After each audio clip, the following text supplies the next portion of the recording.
It's been an exciting month with the Samsung CU700, and today I'm thrilled to bring you my 1 month later review. We'll be diving into the performance, features, and overall experience after spending quality time with this fantastic TV. So if you're considering getting this model or simply curious about how it holds up over time, stick around and we will uncover the details of this in-depth review. So let's get started.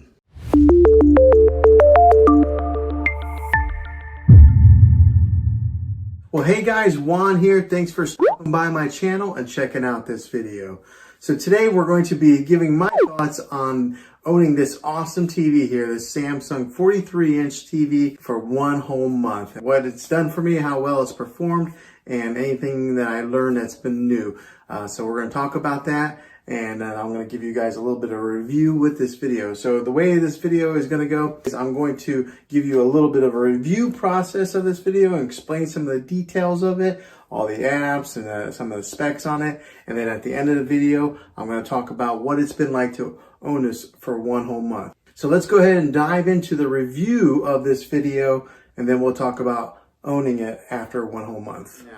Now the good thing about this is I don't work for Samsung, I don't work for Best Buy, I don't work for Amazon, I don't work for any of those companies. I'm an actual consumer who bought this TV, and I wanted to give an honest review of what it's been like. These are the kind of videos that I like to watch on YouTube, so I thought I would make one on this TV to maybe help you guys out, and maybe you're in the market to buy one. Alright, so this TV here, I've got it hanging on my wall here. This is a pallet wall that I built. But this particular space here is like my office, and this TV here is a perfect size TV for this little space that I have. Now this is the 43-inch TV. As you can tell, it fits perfectly on this wall as far as sizing goes, on width, end to end. Then with the sound bar to complement the sound on it, because a lot of times these TVs, the sound isn't that great, so sometimes you got to buy sound bars. Now that's not every TV, and you don't have to get a sound bar. Sometimes they do sound good themselves, and what I've experienced with Samsung is one of the better TVs at having audio built within the TV versus some of these other brands where you almost have to buy a sound bar to supplement the sound. But this TV does well without a sound bar, but I had a sound bar already, so I just went ahead and added it to this little setup. Now this is the 4K ultra high definition. Now if you've never really owned a UHD TV before, ultra high definition, you're in for a treat, because the images on it look like they're there. I mean, they're not like blurry, okay? They're really defined. And so whenever you're watching people on the screen, it's like they're right there. So I love living in today's day and age where the clarity of televisions is so much better than what they were just 5 years ago. Now the great thing about this thing is it is a smart TV, so it has all its smart components built in it. You don't need to buy one of those sticks like a Fire Stick, a Roku stick, or anything like that to stick into TV. It's already all built in there in Samsung's smart interface that's built into a lot of these smart TVs that they're releasing. And I think that's the way of the future anyways. I think the sticks are probably going to go away, and all TVs are probably going to end up going to become smart TVs. So if you're going to buy one, go ahead and just get a smart TV, so that way you're future-proofing yourself and you're setting yourself up for the future pretty much. Okay, so right now I do have Disney Plus on the screen here. This has been the channel that my family's been watching for a while now, but it does have all the apps on there. So there's a home icon that you hit there, and then the Samsung menu pops up in the bottom and shows you all the different apps that you can get. Now some of these you have to download, some of them come pre-installed on the TV already. So you would have to set up a Samsung account in order to get these. Everything's free as far as downloading a Samsung account. Now getting these apps, some of them you do have to pay for, obviously, like Netflix is on here. I got Disney Plus Prime Video, so if you're an Amazon Prime member, you get the Prime Video for free. We got Hulu, Apple TV, which is a great addition, because sometimes Apple doesn't play well with other companies, but they are on the Samsung TV, so I'm really thankful for that. I do have the Spectrum app, and now if you are a Spectrum customer, it's your cable, your local TV. A little caveat with Spectrum is that they signed a deal where they are allowed to be on Samsung TVs. You can download a Spectrum TV app or Roku. Those are the only two that Spectrum works with at this point in time in making this video. And then another app I have on there is the Fandango. And then there's a TV Plus app right there. That's one that's installed in the Samsung TV. They have their own like little TV channel there that has other options on there to watch some free TV. So maybe if you don't have the money, you don't want to buy some of these apps, you can still watch TV with that. You just have to have an internet connection. It's got YouTube on there, YouTube TV. So in case you're into that and like watching these kind of videos on your TV, you can do that here also. But it's got the ability to download all your major apps for your streaming television. Now, as far as the clarity of this TV, it is awesome. It is that 4K ultra high definition, so the picture is awesome pretty much on any app that you watch it on, whether it be your Hulu, your Netflix, or your Spectrum TV. You're gonna get a good picture on this. So if you're gonna buy a TV, invest a little bit of money in it and make sure you're buying a good quality TV like this one here.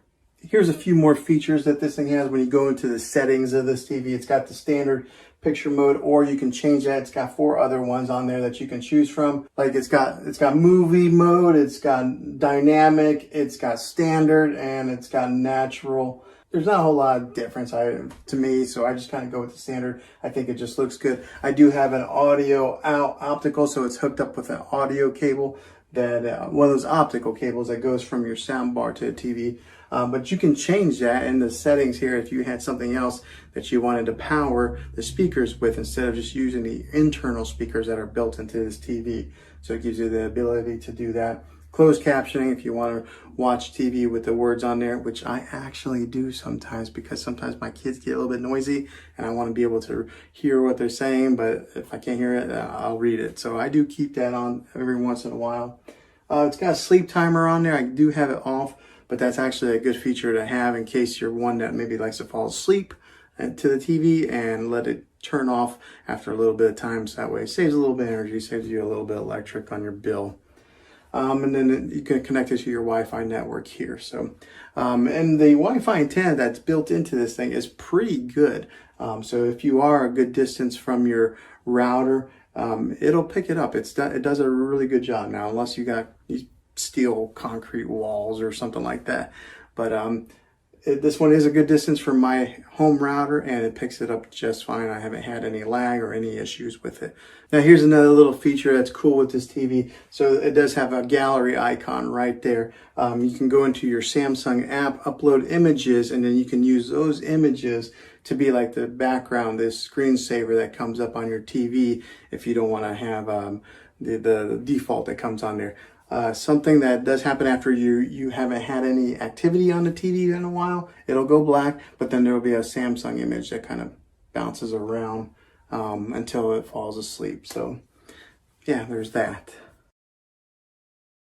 Okay, so now what are my thoughts on owning this thing for a month and putting it to use on an everyday basis? And I gotta tell you, this has been a great little TV. So it is a 43-inch. Sometimes it may not be the particular big TV that you would put in your main living room.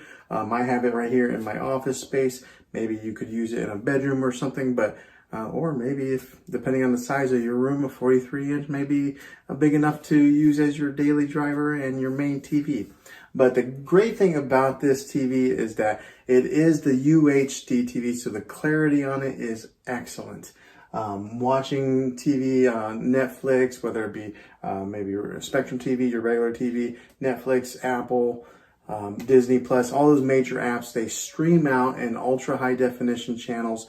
So the clarity that you get on a lot of these shows that you watch is really, really good. Now, one of the things that I did learn through this month of owning this is that Apple AirPlay is built directly in to this TV. So a lot of TVs, you have to go out and you have to buy a Apple box to attach on there. So it's another cost and another component that you have to install into your TV in order to mirror your iPhone, your iPad, or your iMac to the TV. Well, this Samsung has it built inside there, so I can mirror my iMac right to it. I can mirror my phone to it. So that's something that wasn't really available a few years ago. They would have it available for phones that you could mirror it, but they wouldn't do it for the competitor, Apple. Overall, after owning this thing for a month, I can't complain. If you buy this TV, I think you won't go wrong. I think it's going to be a smart purchase for you. That's my dog breathing in the background there. But I think this would be a very good TV for you if you're looking to buy one. And I'm going to have a link in the description down below of where you can get this exact model here. Well, hopefully this video was helpful to you guys in case you were deciding if this is a TV that you want to buy. If it was, make sure you throw a thumbs up on this video and go ahead and subscribe to my channel. I make tech videos all the time, and I'd love to have you back on the next one.